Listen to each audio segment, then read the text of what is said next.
হযরত ওমরের কোন শরীরের কোন একটা অংশতে হাত দিলেন, দিয়ে বললেন, ওমর রে তুমি শুনে নাও, ওয়াউদ্দা নাফসাকা ফি আহলিল কুবুর।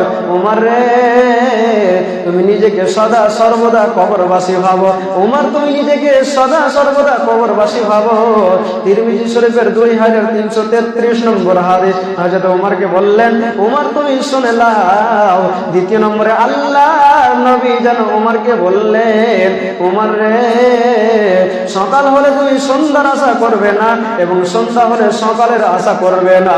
আল্লাহর নবী ওমরকে বলছেন সকাল হলে সন্ধ্যার আশা করবে না এবং সন্ধ্যা হলে সকালের আশা করবে না। পত্র হাদিস বিবরণ দ্বারা আমি আপনাকে এটাই বুঝাতে চাই, যেই ব্যক্তিরা ইমানদার হবে, যে ব্যক্তিরা মুমিন হবে, সে ব্যক্তিরা কখনোই নিজেকে ভাবতে পারে না, নিজেকে মনে করতে পারে না আমি আজকে মাগরিবের সালাতে শামিল হয়ে নামাজ আদায় করলাম এবং ফজরের নামাজ পাবো।